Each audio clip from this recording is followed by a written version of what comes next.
Have you ever felt like there's a secret wealth club and you were never invited? Like only those who already have money know something no one else does, as if they're playing with an advantage, while you didn't even know there was a game. What if I told you the real secret has never been how much you earn, but what you do with what you already have? Yes, even if you have very little, even if today you're just surviving, you can begin to build a solid financial life. The problem is, no one teaches you this, not in school, banks don't want you to know it, and the world out there keeps pushing debt as if it's a solution. But here, the conversation is different. Here, you get to see the game from the inside. No empty promises, no magic formulas, only what actually works. So if you're tired of living on the edge, if you feel like you work every day but get nowhere, pay attention. Because what's coming next might be the turning point you've been waiting for all these years. The first step is not to become a millionaire. It's not investing in the stock market, buying crypto, or launching a business. The first step is building your foundation, and that foundation is called your emergency fund. Imagine this, your car breaks down, you lose your job, you get sick. Without an emergency fund, any surprise becomes a crisis. But if you have 3 to 6 months worth of basic expenses saved, you stop living in fear. You stop depending. You stop improvising. And this isn't about how much you earn, it's about how well you organize. Step 1, track your spending. Yes, all of it. Write it down. Find out where your money is disappearing, take out food, useless subscriptions, impulse buys, cut them. For now. Just for a while. Just until your foundation is solid. Step 2, use that money to grow your emergency fund. Don't touch it, don't look at it, let it grow. Step 3, use your free time. Yeah, that time you spend scrolling through TikTok or Netflix. Instead, you could learn to bake, offer services, or even create some extra income. It's not just about your fund anymore. It's the path towards something much bigger, your independence. Now that you have a foundation, you need structure. And the best way to organize your money is through percentages. Have you ever said, I don't know where my money goes? Well, that's actually a lack of control. The secret is to give every dollar a job. So here's the simple breakdown. 70% goes to essential expenses, 20% is set aside for investments, and the last 10% is for savings or maybe self-education. That's really all there is to it. You know, this isn't magic, it's just strategy. And hey, if you can try to automate this system, it'll make things a whole lot easier. Okay, so have 3 separate accounts, one for your daily needs, one strictly for investing, and one for your emergency fund. This simple change really transforms your relationship with money. You no longer spend what's left, you invest what was planned.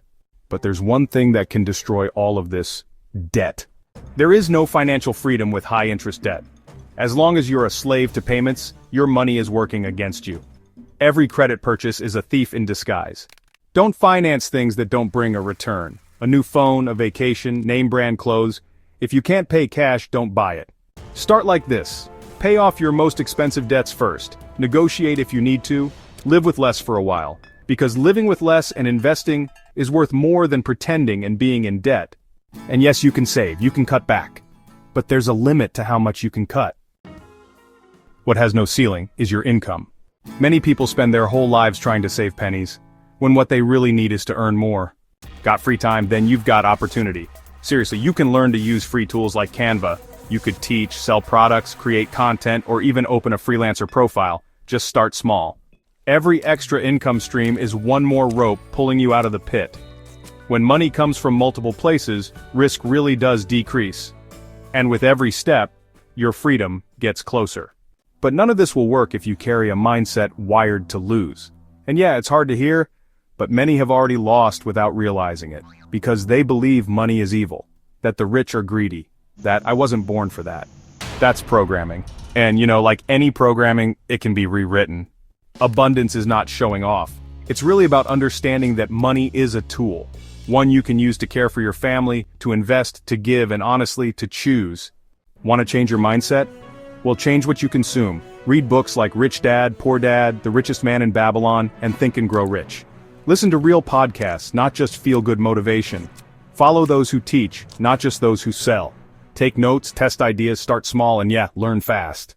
But none of this matters without execution. Knowing is not enough. Wanting is not enough. Real transformation happens when you do the basics every single day, without stopping.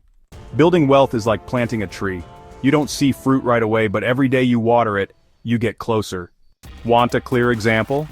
If you invest $100 a month for 10 years in something stable, thanks to compound interest, that money doesn't just add up, it multiplies.